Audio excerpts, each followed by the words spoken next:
చేపలు పెట్టాం కదా, ఇప్పుడు గడ్డి వేద్దామే. ఒక లేయర్ కింద వేద్దాం.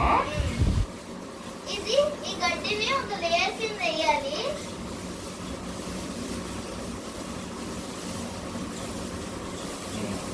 వేద్దాం.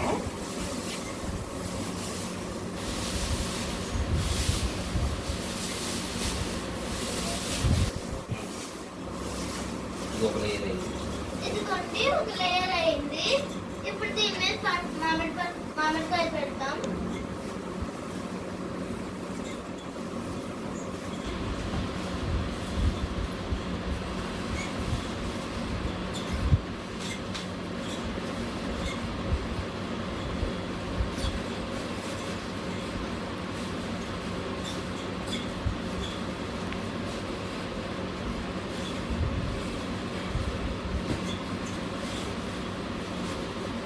ఫస్ట్ లేయర్ అయిపోయింది, మ్యాంగోస్ కూడా. ఇదిగోండి ఫస్ట్ లేయర్ మ్యాంగోస్ అయిపోయి, ఇప్పుడు సెకండ్ లేయర్ పెడతాం. ఇదిగోండి కట్టేస్తాం.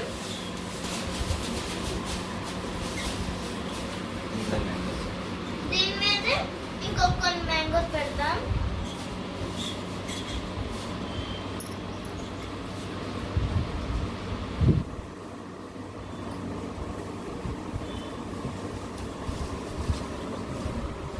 చూస్తున్నారా, చూడండి ఎలా చేస్తున్నాము. మీకు కూడా ఇలాగా ఎక్కువ మామిడికాయలు ఉంటే ఇలాగే ముగ్గించండి, చాలా బాగా ముగ్గుతాయి.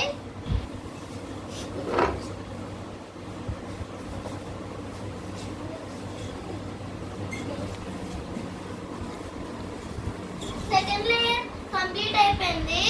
మ్యాంగోస్ ఉన్నాయి కదా, ఇంకా థర్డ్ లేయర్ వేద్దామా. ఇంకో కొన్ని మ్యాంగోస్ ఉన్నాయి కదా, థర్డ్ లేయర్ వేస్తాం.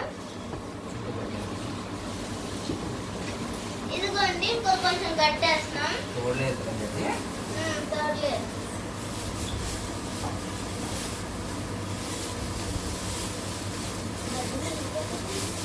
ఏం మిగులుతో సరిపోతుంది గడ్డి.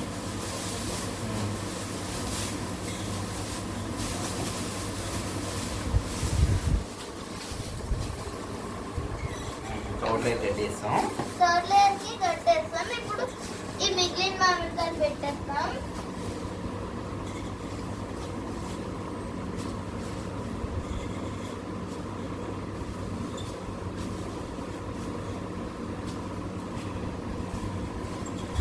థర్డ్ లేయర్ కూడా కంప్లీట్ అయిపోయింది.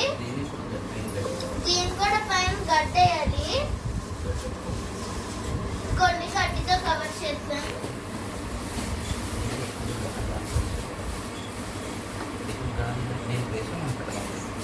ఇప్పుడు దీన్ని ఎక్కువ గాలి లేని ప్లేస్ లో పెడదాం.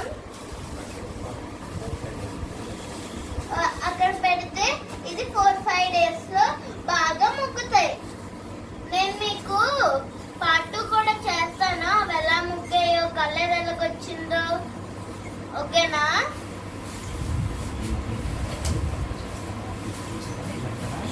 చూసారు కదా ఎలా ముగించారో, ఇదే ప్రాసెస్. చూడండి ఎలా చేసామో, ఇదే ప్రాసెస్. ఇలా చాలా బాగా ముగ్గుతాయి. ఓకేనా? మేము ఇప్పుడు గార్డెన్ ప్లేస్ లో పెడతాం. చూడండి ఇదే ప్రాసెస్. మనమైతే చాలా న్యాచురల్ గా చేసాం. వేరే దగ్గర అనుకో కెమికల్స్ వేస్తారు, మనం తింటే మనకి ఆరోగ్యం కూడా ఏమైనా సంథింగ్ ఏమైనా ప్రాబ్లమ్స్ అలాగొస్తాయి. ఇలా న్యాచురల్ గా చేస్తే చాలా స్వీట్ గా టేస్టీగా, ఇంకా మన హెల్త్ కూడా చాలా మంచిది. మీకు కూడా ఇలా కాయలు ఉంటే ఇలాగే చేసుకోండి. ఇవి ముగ్గాక ఎలా ముగ్గాయో అవన్నీ మీకు పార్ట్ 2 పెడతాను. Okay, by by. నేను మీ విశాఖ చిన్నాన్ని సబ్స్క్రైబ్ చేసేయండి, అలా షేర్ చేయండి ప్లీజ్. నేను మీ విశాఖ చిన్నాన్ని, బై బై.